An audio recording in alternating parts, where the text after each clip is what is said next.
perspectiva de Weber, nas circunstâncias... A filosofia do Hegel tem sido considerada... O conhecimento da língua ao conhecimento. Como Le Breton era o grande...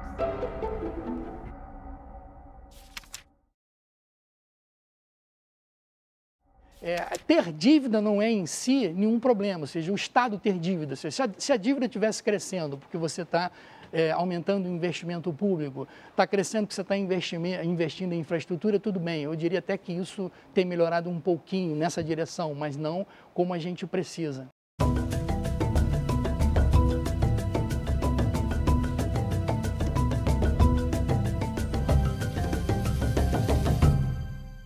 Alguns colegas, alguns economistas falam o seguinte, que um novo Bretton Woods é muito pouco provável, mas não precisa ser um Bretton Woods tal como foi. Mas você tem que mexer com a arquitetura institucional do sistema monetário internacional de qualquer maneira. O que a gente observa é que há uma pressão dos detentores de capital das grandes empresas, dos grandes bancos internacionais e, enfim, todas as regiões do mundo, no sentido de adiar esse tipo de medida, tá? Ou seja, é mais ou menos assim, temos que tomar medidas para que a festa continue, para que o padrão de acumulação rentista continue, que está muito bem. Nós estávamos otimizando, vamos fazer tudo para voltar àquele padrão. A solução, que seria a solução verdadeira, é estrutural, ou seja, é preciso reformar o sistema capitalista em escala global, não tem saída. Tá? A crise dos anos 30, a gente pode considerar que ela contou com a própria Segunda Guerra Mundial para puxar, sobretudo, a economia americana. Mas você dizer que foi a guerra que tirou a economia da crise é uma explicação pouco satisfatória ou insatisfatória, porque, na verdade, você tem que olhar o conjunto de transformações políticas e institucionais que foram desencadeadas no imediato pós-guerra. Inclusive Bretton Woods, todo o sistema que foi costurado no pós-guerra deu uma arquitetura institucional que foi benéfica por 30 anos consecutivos. As economias da OCDE nunca cresceram tanto. Tá? E justamente no período... É claro que em economia, nenhuma arquitetura, nenhum padrão, nenhum modelo é para sempre, porque os mercados mudam, a tecnologia muda, o padrão de internacionalização vai mudando, e foi isso que aconteceu com o próprio modelo do pós-guerra. Ele entrou em crise nos anos 70 e 80, depois ele foi desconstruído, mas até hoje não temos nada que seja comparável a ele, tá? E pagamos um custo disso, porque no primeiro momento o detentor de capital, os grandes investidores, assim queriam, e são os primeiros a serem beneficiados. Ou seja, você fazer o capital circular em todos os 4 cantos do mundo, e, enfim... E vindo para o Brasil, sobretudo, né? O Brasil atrai muito capital, atrai porque paga a maior taxa de juros do mundo também, não é porque... E até porque o mundo não tem grandes oportunidades hoje em dia, não tirando a China, a Ásia, mas o mundo também... O Brasil é um grande atrator, mas não porque não tem nenhum problema, enfim, é isso que a gente procurou mostrar. Tá? A gente atrai, tem coisas muito boas, mas tem coisas que tem que ser revistas, tem coisas que tem que ser reformadas. E...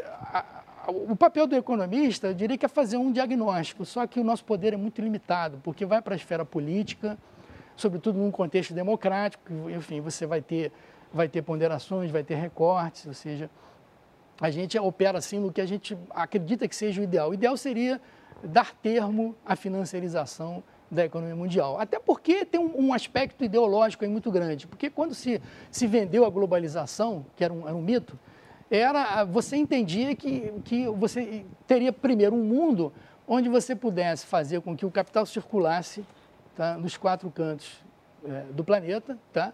Isso, de certa forma, ocorreu, mas muito mais com o braço financeiro desse capital do que o capital produtivo. O capital produtivo vem também, mas o financeiro muito mais, em escala muito maior, exponencial. Mas, por exemplo, o fator trabalho foi completamente esquecido. A gente não pode.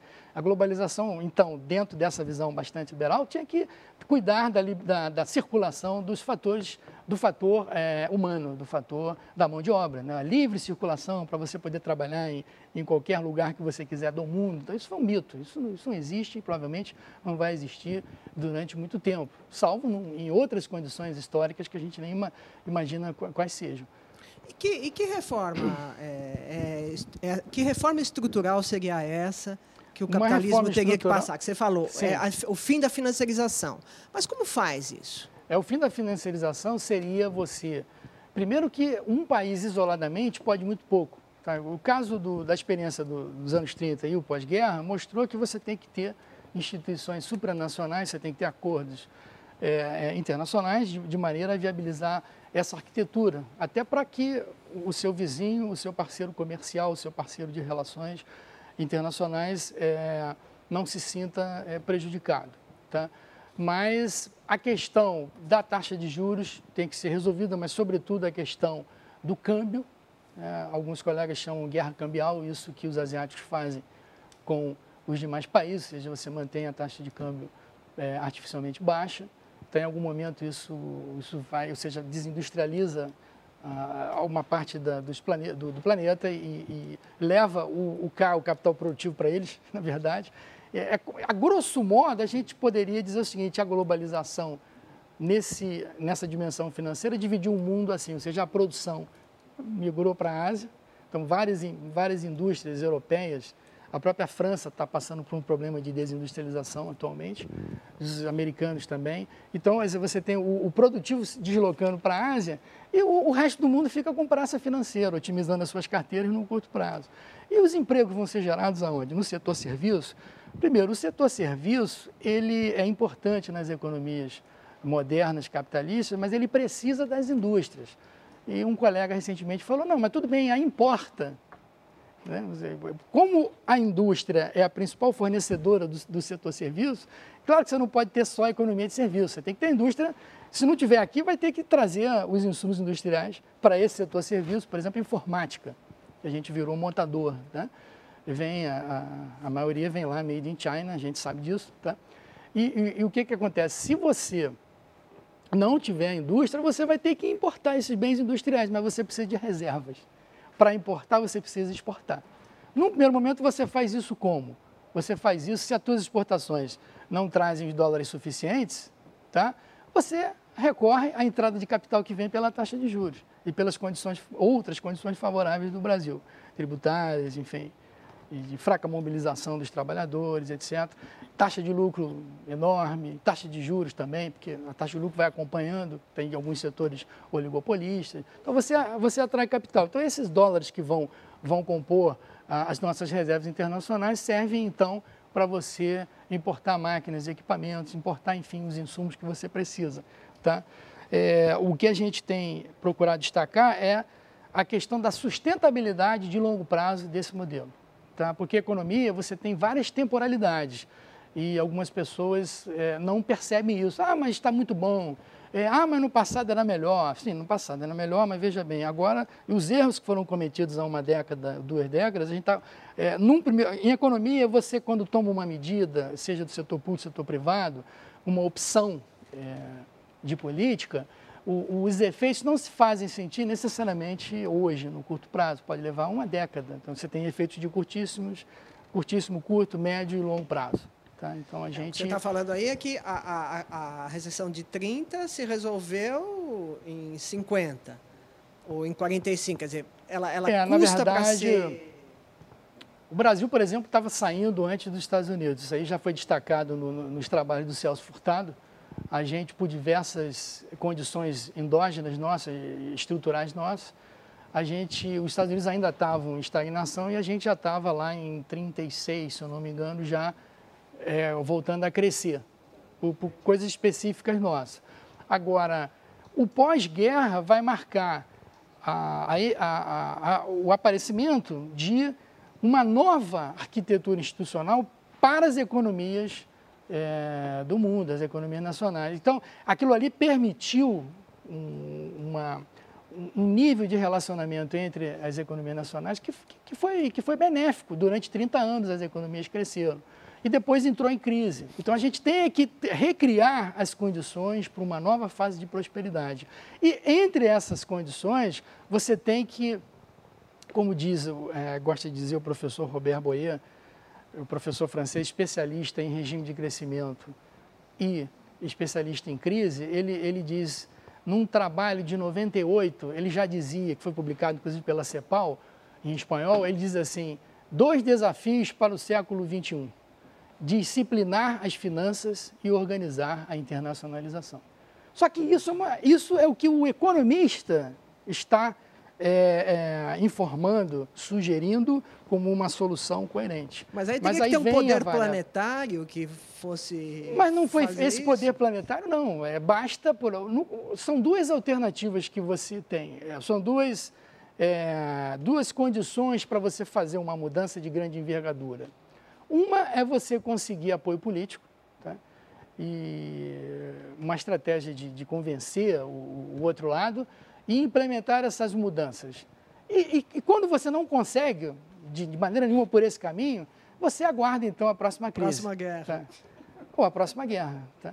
Mas a crise, então, ela remove a legitimidade de alguns pressupostos que claramente são equivocados, mas é lamentável que se tenha que esperar uma crise maior para você reformar o sistema. Agora, todos os estudos de crise mostram que a crise tem um lado bom. O lado bom da crise é que ela vai desencadear, não rapidamente, às vezes você leva uma década para voltar a crescer e entrar numa fase de prosperidade. Mas ela vai produzir ela vai engendrar uma fase de mudança estrutural muito grande. Quer dizer, a própria crise, e a gente não está vendo isso. Por quê? Porque hoje você tem macroeconomia, hoje você tem Estado intervindo nas economias, a começar pelos Estados Unidos. Tá? Nos anos 30 você não tinha macroeconomia, o Keynes estava lá falando ainda, mas você não tinha uma coisa institucionalizada. Tá? Mas agora tem. Então, isso segura a demanda, o gasto público nos Estados Unidos segurando, e lá na Europa, segurando a demanda. Tá? Senão já estaríamos aí numa situação bem pior do que já estamos. Eu queria fazer uma pergunta para ligar o ponto do seu tema, que é o desenvolvimento econômico, o desafio, que é justamente, você faz uma defesa da indústria como carro-chefe para que a economia tenha, no caso, um futuro, digamos assim. Só que a gente viu no Brasil muitos industriais mexendo com derivativos, quer dizer, especulando. O que significa isso? Industriais que deveriam investir estão especulando com exatamente o que eu tinha falado para responder a sua primeira pergunta. Você tem... isso é tipicamente um comportamento defensivo. Aí você olha, isso foi publicado nos jornais em 2008, 2009, as empresas industriais no Brasil obtendo lucros não operacionais. É um comportamento defensivo, porque se não fizer isso, está arriscado a não sobreviver numa conjuntura, numa economia financiarizada, onde o estímulo para se imobilizar é pequeno. Tá? O detentor de capital vai para o setor industrial em várias condições, ou seja, ele já começa como monopolista, ele já é monopolista, ou ele tem acesso ao crédito do BNDES, que é para o ramo dele, tá? Ou seja, é interessante como estratégia nacional e o BNDES disponibiliza a linha, tá? E ele tem facilidade, dado o recurso que a própria empresa gera, de comprar ativo financeiro. Então, é uma estratégia defensiva. Agora, se isso se generaliza, o que acontece? Você, então, cuida da sobrevivência, permite a sobrevivência dessas indústrias, mas acontece que elas não expandem aquele estoque de capital que a gente falou no início da nossa exposição, que é estratégico, enquanto que os asiáticos cuidam das condições estruturais e macroeconômicas de expandi-lo. Tá? Esse é o desafio para a gente, ou um dos. Então, eu só queria fazer uma pergunta, que assim, sempre que eu ouço uma explicação econômica, né, com prognósticos, a gente fica se sentindo um pouco... Assim, parece que existe uma receita, né, e como você falou, a política atrapalha, e basta implementar essa receita de maneira racional que tudo vai se resolver. E sempre a política a população é vista como uma espécie de entrave, que é um pouco irracional e não consegue seguir aquela receita. Aí a gente conversa com os vários economistas, cada um tem uma receita diferente também. Quer dizer, então, cada um diz isso sobre a sua própria receita e fala que a política é um entrave. Isso não é um jeito estranho de pensar a ciência? Quer dizer, isso não é para voltar a essa ideia de um poder planetário, quer dizer, não gera uma demanda de intervenção, digamos assim, com o perdão da palavra, um pouco autoritária?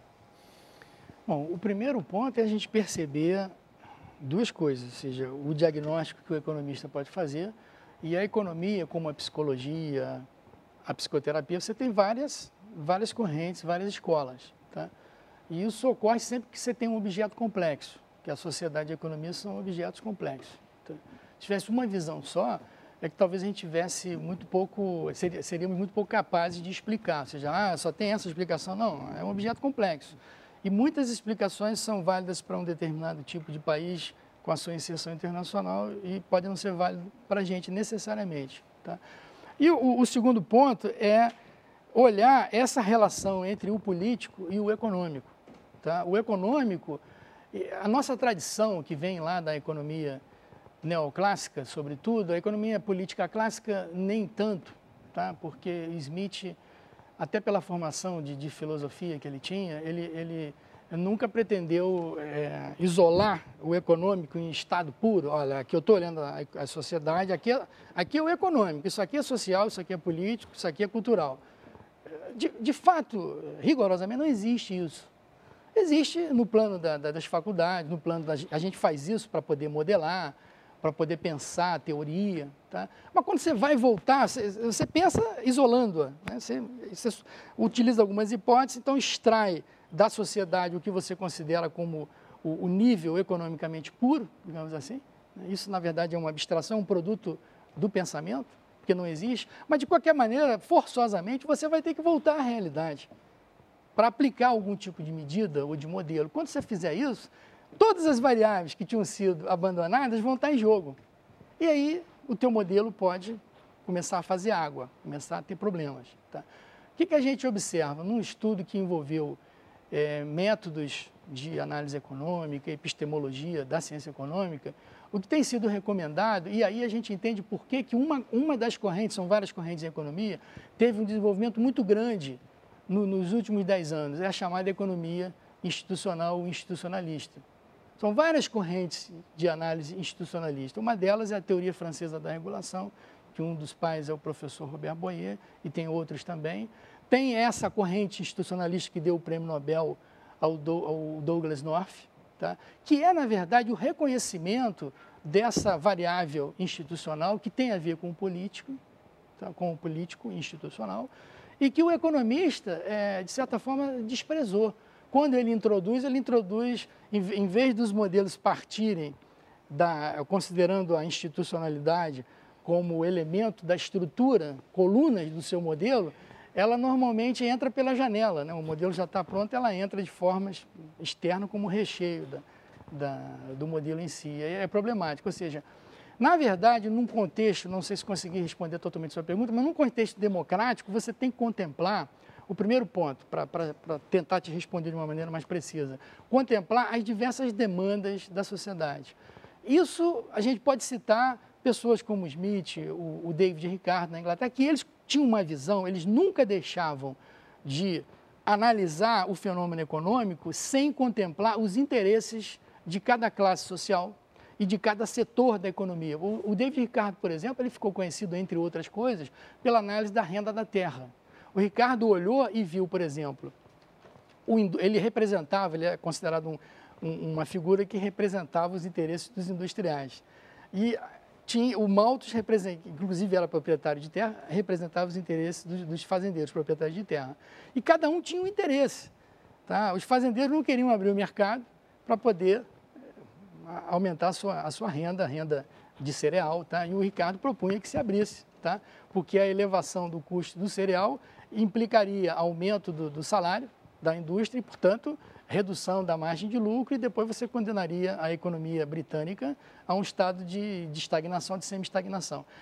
Guardadas as devidas proporções, porque a economia era bem diferente entre a economia britânica da época do Ricardo e a nossa, e outras financiarizadas, hoje em dia o grande problema não é mais a renda da terra, é a renda financeira.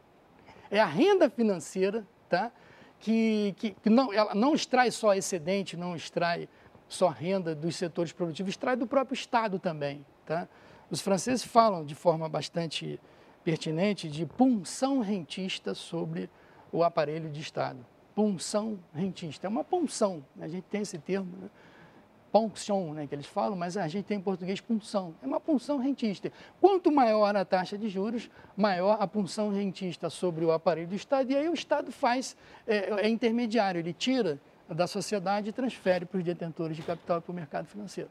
Então, que, em geral, não são contra aumento de taxa de juros. Né? Quando o Banco Central, na contramão das expectativas deles, quando o Banco Central abaixou a sua taxa básica, a Selic, foi duramente combatido como prova de falta de independência. Não, mostrou que é independente. De quem? Do mercado financeiro. Sabe? Quando ele aumenta, aí ele é independente. Quando ele abaixa... Tá? Inclusive, você combater a inflação só com taxa de juros nesse ambiente macro problemático internacional é um contrassenso, que já tinha sido apontado pelo Joseph Stiglitz, num artigo que foi publicado em jornal de grande circulação. E você tem que contemplar, na verdade, as diversas causas da inflação. Você tem inflação de custo, então não tem sentido elevar a taxa de juros. Se é inflação de alimentos, você vai aumentar a taxa de juros, por exemplo, quando era o caso, tá? As pessoas, então, têm que comer menos arroz para o arroz baixar, baratear, ou é preciso, na verdade, incentivar a produção de arroz. Então, são contrassensos que a gente tem praticado na área da economia, que tem um custo social muito grande e um custo maior ainda, e não deixa de ser social, para o desenvolvimento de longo prazo. Agora, realmente, essa questão da política, ela tem que estar presente. E se o contexto é democrático, você tem que contemplar as demandas de todos os setores. Você tem o setor bancário financeiro, o setor industrial, o setor agrícola e os demais serviços. A gente sabe, com esse tipo de abordagem, que é uma abordagem voltada para o desenvolvimento, que é impossível, é muito pouco provável que um tipo de política monetária, econômica, cambial, seja benéfica a todos os setores simultaneamente. Se aumenta a taxa de juros, então está todo mundo bem, aumentou... Claro que não, por exemplo, a população, se aumenta o juro, você é a primeira a pagar. Tá?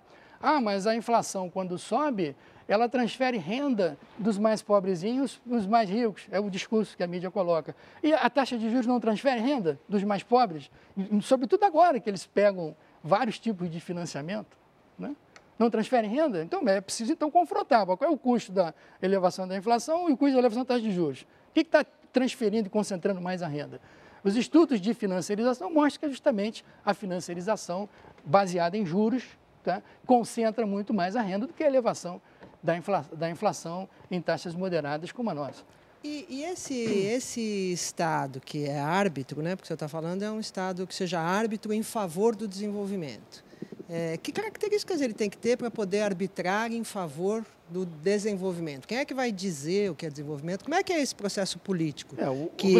De onde poderá emergir esse Estado aí que você está falando? Um primeiro ponto é você adotar, como eu falei, uma perspectiva que contemple os diversos interesses e necessidades de cada setor da economia, cada classe social, eu falo a trabalhadores, o representante do capital e mesmo dentro do capital você tem os representantes de vários setores, como o setor bancário financeiro, o setor industrial, agropecuário, o setor exportador, e, enfim, todos esses setores têm as suas necessidades estruturais.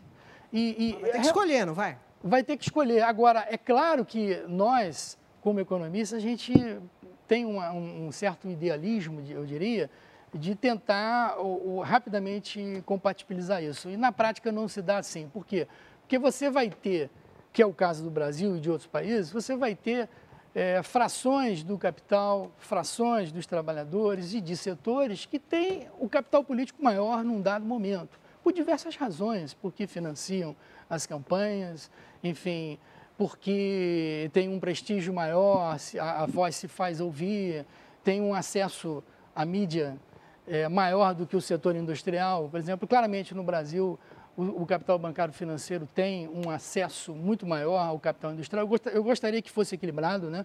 Temos que ouvir as duas frações do capital, são importantes. O capital bancário financeiro é fundamental, mas o capital industrial também. Então, a gente teria que abrir, até porque tem um discurso da liberdade de expressão, né? Temos que abrir a imprensa para o capital industrial. O capital industrial tem que se fazer ouvir, né? Porque é importante.